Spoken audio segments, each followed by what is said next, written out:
আমাদের শিক্ষক মন্ডলী যারা আছেন সকলকে বলবো আপনারা আসুন, এবং সেই সমস্ত 9 জন ছেলের বাবাকে বলছি আপনারা স্টেজে চলে আসুন, আপনারা স্টেজে চলে আসুন। আমরা আমাদের এখন কাজ শুরু করব।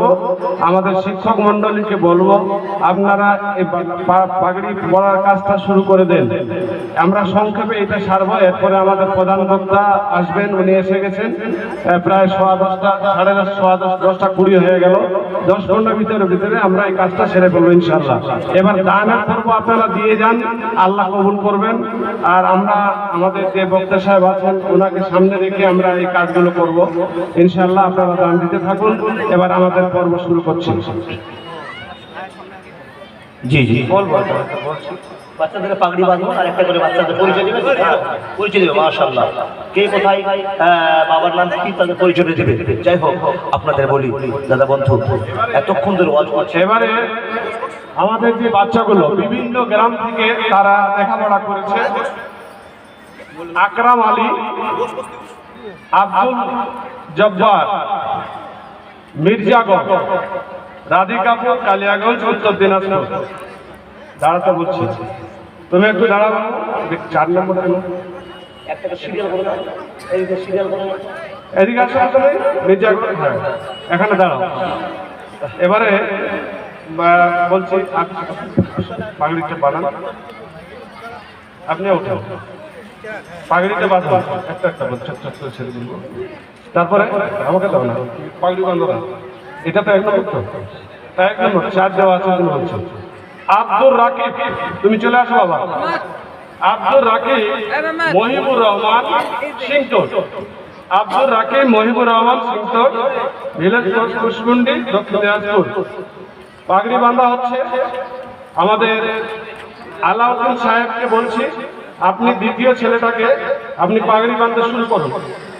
তৃতীয় ছেলে যেটা আফরোজ হোসেন রহমতুল্লাহ হক সিংটোর, এটাও সিংটোরের ছেলে, তাকে পাগড়ি বাঁধছেন আমাদের এই সেক্রেটারি সাহেব এবং মৌলানা দুরুলহুদা সাহেবকে বলছি সবাই পাগড়িগুলো একটা বাঁধার জন্য। তারপরে তৌহিদ ইসলাম, বাবার নাম মকবুল হোসেন, মালিহা, পোস্ট নাহিদ, কুশমুন্ডি, দক্ষিণ দিনাজপুর। তৌহিদ ইসলাম, তৌহিদ ইসলাম তুমি এদিকে দাঁড়াও। হ্যাঁ দাঁড়াও। তৌহিদ ইসলাম পাগড়ি বাঁধছেন আমাদের শমসিয়া মসজিদের ইমাম সাহেব, ওনাকে বলছি আপনি পাগড়ি সুন্দর করে বাঁধুন। তারপর হচ্ছে আফতাব ইসলাম, আফতাব ইসলাম, বাবার নাম আনসার আলী, আবুহা, আমিনপুর, কুশমুন্ডি, দক্ষিণ দিনাজপুর। তাকে পাগড়ি বাঁধা হচ্ছে। আমি তার বাবাদেরকে বলছি আপনারা একটু দয়া করে আসুন। এই মুহূর্তটা আপনার ছেলের সাথে সাথে আপনারও সম্মান আল্লাহ পাক বৃদ্ধি করেছেন।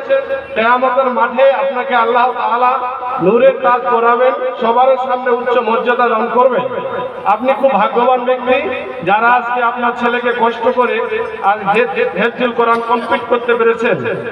তারপর হচ্ছে আপনার সাকিবুল ইসলাম, সাকিবুল ইসলাম, সাকিবুল ইসলাম, পিতা মাওলানা দুরুল ইসলাম, দারুল ইসলাম, দারুল ইসলাম, শমসিয়া, নাহিদ, কুশমুন্ডি, দক্ষিণ দিনাজপুর। এটাই তো আর তো নেই, এটা হলো কি?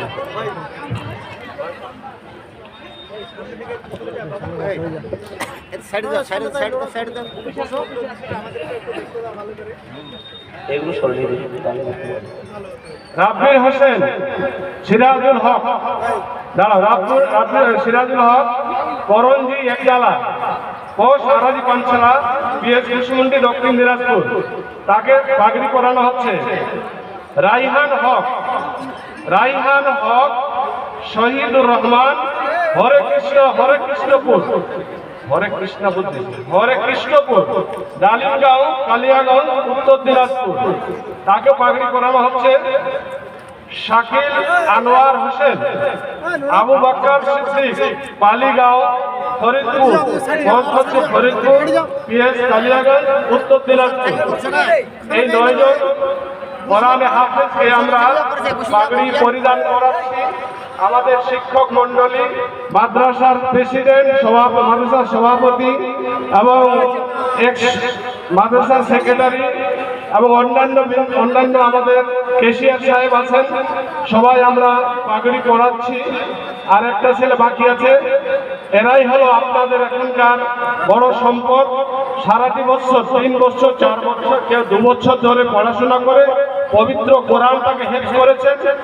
114টা সূরা জানেন, অত্যন্ত ব্রেনের ব্যাপার, এর মূল্য হতে অত্যাধিক। আমি বলবো এই সম্পদগুলো আমাদের সম্পদ, এটা আমাদের জাতির সম্পদ, দেশের সম্পদ। এই মাদ্রাসা, এই হেফজুল কোরআন মাদ্রাসা 1995 সালে স্টার্ট হয়েছিল। আজ থেকে এর বয়স হচ্ছে 32 বছর। 32 বছরে মোটামুটি 69টা হাফেজ এখান থেকে আমরা তৈরি করতে পেরেছি। 69টা হাফেজ আজ পর্যন্ত হলো। এরা দেশের নাগরিক এবং দেশে 69টা হাফেজ, এরা প্রত্যেক জায়গায় কেউ ইমামতি করছে, কেউ বা পড়াশোনা করে ভালো ডিগ্রি অর্জন করে এরা সমাজের বুকে দাঁড়িয়ে সমাজ পরিচালনা করছে। আমি বলবো এই সমস্ত হাফেজদেরকে উদ্দেশ্য করে তোমাদের জন্য আমরা কয়েকটা ওসিয়ত করছি আমাদের কমিটির পক্ষ থেকে, যে আল্লাহ পাক আজকে তোমাদেরকে আমি দাবি রাখছি যে কয়েকটা ওসিয়ত নামা। আল্লাহ ফাকহুফি দ্বীন, আল্লাহ তাআলা তোমাদের দ্বীন বুঝার সুযোগ দান করে এবং তোমরা কোরআন হেফজ করার পরে বসে থাকবে না, আগামী দিনে এগিয়ে যাবে, আরো বড় কিছু করে সমাজের বুকে দাঁড় হতে হবে। এবং তোমরা শুধু কোরআন মুখস্থই করেছো, এখন কোরআনের মানে, ব্যাখ্যা, বিশ্লেষণ, শানে নজরুল, গ্রামার সহ পড়ে সমাজের বুকে কোরআনের ব্যাখ্যা বিশ্লেষণ করার চেষ্টা করবে। তোমরা সমাজের দায়ী হবে, তোমরা সমাজকে পরিচালন করবে, তোমরা সমাজের নেতৃবৃন্দ হবে। অতএব তোমাদের দ্বারা দেশ পরিচালন হোক, সুষ্ঠুভাবে চলুক, এটাই আমাদের দোয়া। দ্বিতীয় নম্বর কথা হচ্ছে তোমরা দোয়া করবে তোমাদের শিক্ষকদের জন্য, যারা অক্লান্ত পরিশ্রম করে ফজর থেকে শুরু করে রাত পর্যন্ত পড়াশোনা করিয়েছে, একটা একটা করে আয়াত ধরে ধরে ধরে ধরে পড়িয়ে তোমরা মুখস্থ করেছো, তোমাদের ওস্তাদগুলোর জন্য দোয়া করবে। তৃতীয় নম্বর হচ্ছে তোমরা এই মাদ্রাসার সেক্রেটারি, সভাপতি, কমিটি অত্যন্ত যারা অক্লান্ত পরিশ্রম করে বিনা পয়সায় নিঃস্বার্থে আল্লাহর ওয়াস্তে তারা এই প্রতিষ্ঠানটাকে চালাচ্ছে, তাদের জন্য দোয়া করবে। আল্লাহ পাক যেন এই কমিটিকে, এই সমস্ত আঞ্জামকে কবুল করেন, বলুন আল্লাহুম্মা আমিন। আর একটু তোমাদেরকে ওসিয়ত করব, তোমরা আজ থেকে লাঠি পাগড়ি পেলে না, তোমরা সানাত পাবে। ঠিক আছে, বুঝে নিলাম তোমরা আজকে দাওরায় হলে, অর্থাৎ তোমরা কোরআন হেফজ কমপ্লিট করলে, তোমাদের উপরে বড় দায়িত্ব চাপানো হলো।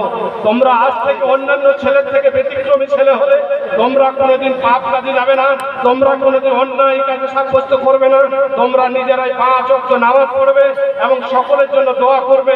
আমার তোমাদের কাছে এই ওসিয়তগুলো রাখছি এবং তোমরা নেক কাজে সবসময় বিরাজমান থাকবে। তোমরা আগামী দিনে আরো কিছু ডিগ্রি অর্জন করে তোমরা আবার আগামী দিনে সমাজের কাছে আদরের পাত্র হয়ে দাঁড়াবে। 5 ওয়াক্ত নামাজ ঠিকঠাক পড়বে, কোরআন দাওয়াত করবে, প্রতিদিন কোরআন পড়বে। যদি তুমি কোরআন না পড়ো তাহলে একদিন তুমি ভুলে যাবে, অর্থাৎ তোমার কাছ থেকে কোরআন ডিলেট হয়ে যেতে পারে। অতএব তোমাদেরকে আমি অনুরোধ করব, তোমরা কোরআনকে সবসময় স্টাডিতে রাখবে, ভালো করে কোরআনের তাফসীর, ব্যাখ্যা, বিশ্লেষণ করার চেষ্টা করবে। এটাই তোমাদেরকে অনুরোধ করছি। তোমাদের জীবনটা সবেমাত্র শুরু, তোমাদের পুরো জীবন তোমাদের বাকি আছে। তাই তোমরা এখন থেকে সেই ধরনের মনোভাব নিয়ে, বড় কিছু আকাঙ্ক্ষা নিয়ে এগিয়ে যাবে। এই কয়েকটা কথা বলে আমি আমার বক্তব্য শেষ করছি। এখন আমরা